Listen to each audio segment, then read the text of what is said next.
खबर मिल रही है, राजस्थान में फाइटर जेट क्रैश हुआ है। MiG-21 फाइटर जेट क्रैश हुआ है। हनुमानगढ़ के बहलोल नगर गांव में ये बड़ा हादसा हुआ है। हादसे में 2 ग्रामीणों की मौत हुई है। फाइटर जेट के पायलट सुरक्षित बताए जा रहे हैं। पुलिस का कहना है, ये बड़ी खबर इस वक्त की है। आपको एक बार फिर से बता दें, राजस्थान में फाइटर जेट क्रैश हुआ है। तस्वीरें भी आप देख रहे हैं। MiG-21 फाइटर जेट क्रैश हुआ है। ये तस्वीर हनुमानगढ़ के बहलोल नगर गांव में यह हादसा हुआ है। हमारे सहयोगी शंकर हमारे साथ जुड़ गए। शंकर, ये किस तरीके से हादसा हुआ है, क्या वजह बताई जा रही है? देखिए, इस मामले में अभी तक एयरफोर्स के द्वारा औपचारिक तौर पर जानकारी नहीं अभी साझा की गई है, लेकिन एयरफोर्स के द्वारा इस मामले में बताया जा रहा है कि जल्द ही इस मामले में औपचारिक तौर पर तमाम जानकारियों को इकट्ठा करने के बाद इस मामले की जानकारी साझा की जाएगी।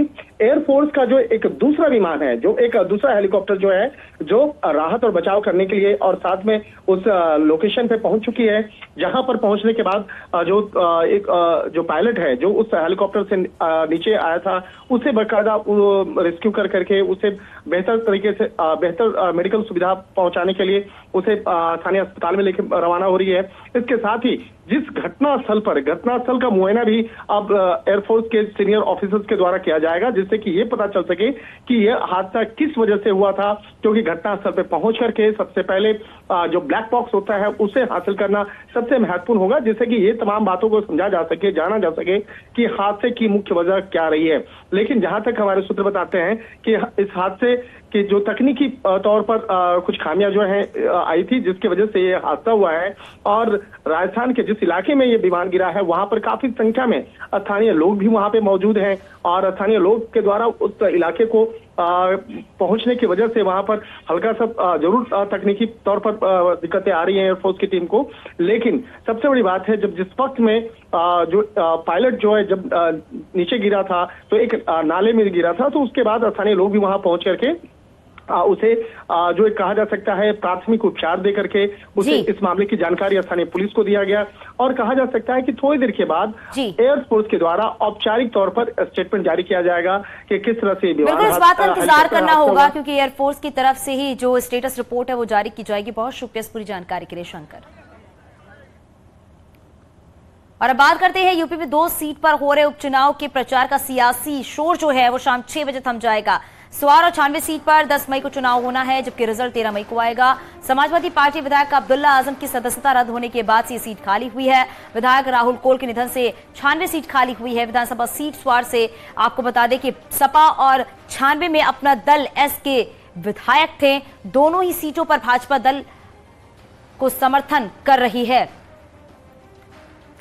तो स्वार सीट का आखिरकार सिकंदर कौन होगा, लगातार देखा जा रहा है। उपचुनाव के लिए प्रचार प्रसार भी किया जा रहा है। स्वार सीट और 96 सीट पे प्रचार प्रसार का जो शोर है वो आज शाम 6 बजे थम जाएगा। 10 मई को मतदान होना है उपचुनाव पर, और 13 मई को रिजल्ट आएंगे। और हमारे सहयोगी लखनऊ से मोहम्मद शबाब हमारे साथ जुड़ गए हैं, रामपुर से विशाल हमारे साथ जुड़ गए हैं। शबाब, आपका ही रुख कर लेते हैं सबसे पहले, क्योंकि 96 सीट और स्वार सीट की अगर बात करें तो शाम 6 बजे तक प्रचार प्रसार थम जाएगा, क्योंकि 10 मई को चुनाव होना है। लेकिन देखा जा रहा है इन दोनों सीटों पर ही कांटे की टक्कर देखने को मिल रही है।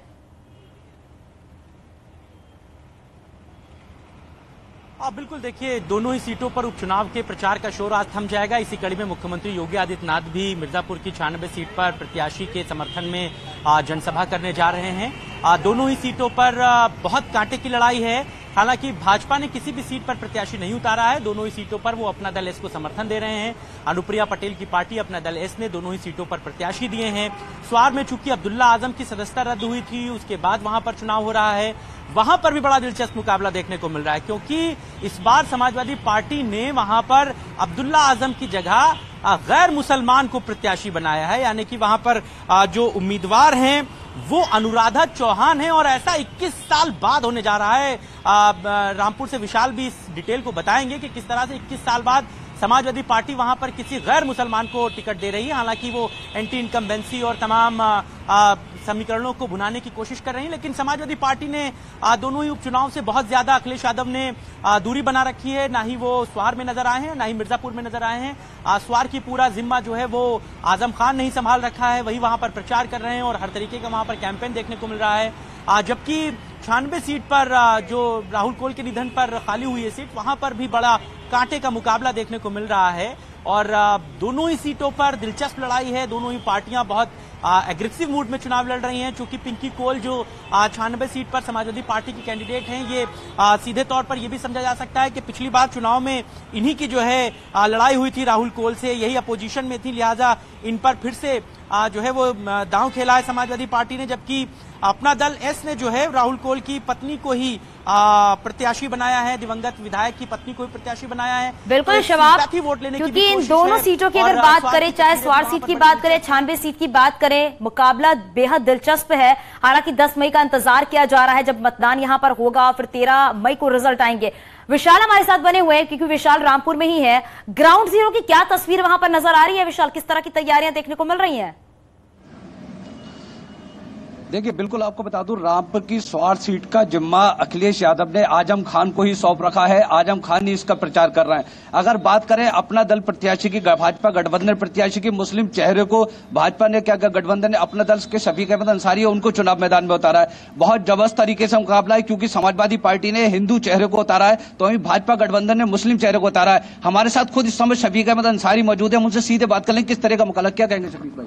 देखिए, मुकाबला हमारा किसी से नहीं हुआ और सब वर्ग का वोट हमें मिल रहा है और जनता विकास से वोट दे रही है और मैं समझता हूं कि 100% चुनाव जीतेंगे। अच्छा, आजम खान का आरोप है आपने नमक हरामी करी है, पैसा उन्होंने जितना भी कलम से दिया वो पैसा आपको दिया, आपने विकास कार्य कराया। देखिए, वो पैसा दिया या नहीं दिया वो उनके बाप का पैसा नहीं था, वो गवर्नमेंट का पैसा था। उन्होंने अपना पैसा नहीं दिया और जो पैसा दिया उसको लगाया, वो इल्जाम लगाया और हमने उनका बहुत साथ दिया। नमक हरामी पर उन्होंने किया है क्योंकि हमने उनके लड़के को विधायक बनवाया स्वार से, तो वो उनके बड़बोड़ेपन का ही नतीजा है कि जो आज वो उन पर तमाम मुकदमे हैं और वो 25 पागल हो गए। उन पहले अपना इलाज कराना चाहिए उन्हें। तो क्या कहेंगे जिस तरह से मुकाबला चल रहा है? वेरी गुड मुकाबला चल रहा है, कोई मुकाबला नहीं है, इंशाल्लाह हम बहुत वोटों जीतेंगे चुनाव। देखिए, आप खुद देख रहे हैं कि जो अपना गठबंधन भाजपा गठबंधन के प्रत्याशी, उनका खुद कहना है कि आजम खान पूरी तरह से पागल हो गए हैं और जो सीट जो है ये सीधे अपना दल भाजपा के हक में जाएगी। जी बिल्कुल, देखा जा रहा है कांटे की टक्कर ही देखने को मिल रही है और इंतजार यही किया जा रहा है 10 मई का जब लोग अपना मत का अधिकार करेंगे। बहुत शुक्रिया आप दोनों का इस पूरी जानकारी के लिए।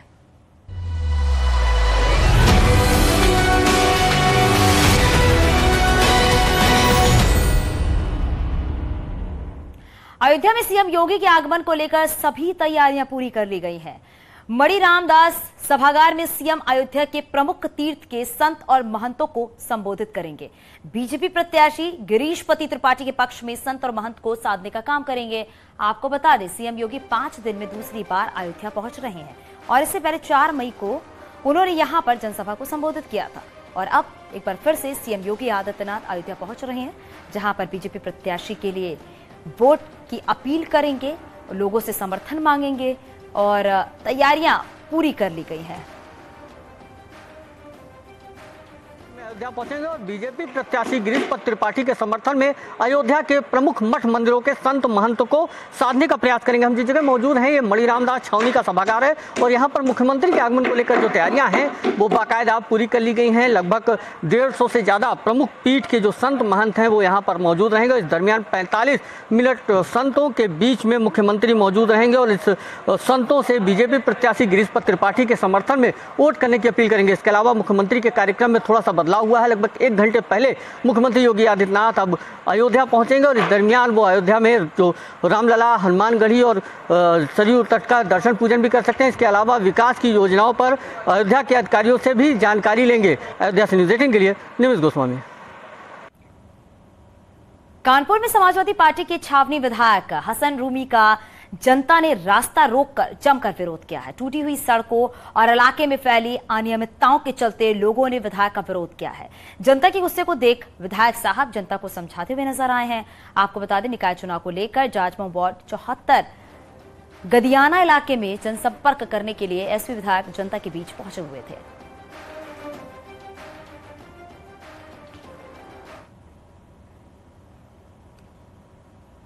यूपी नगर निकाय के दूसरे चरण में बसपा को उम्मीद है कि मेरठ और अलीगढ़ मेयर सीट पर कब्जा करने को लेकर पार्टी ने जोर लगाया है। लिहाजा पार्टी नेताओं ने दलित मुस्लिम बस्तियों में जनसंपर्क बढ़ाया हुआ है। बीएसपी का दावा है कि वो 7 नगर निगम सीटों पर जीत दर्ज करेगी।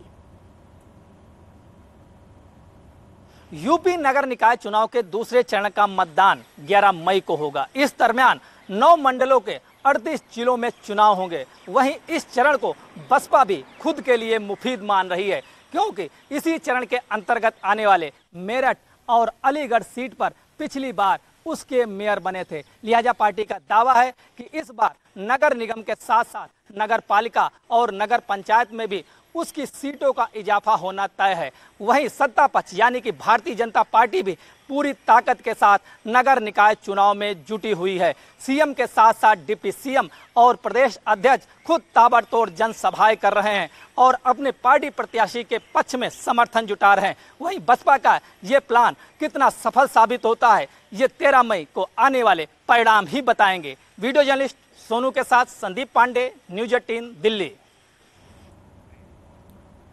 आगे भी खबर जारी है, यहाँ रुकेंगे छोटे से ब्रेक के लिए।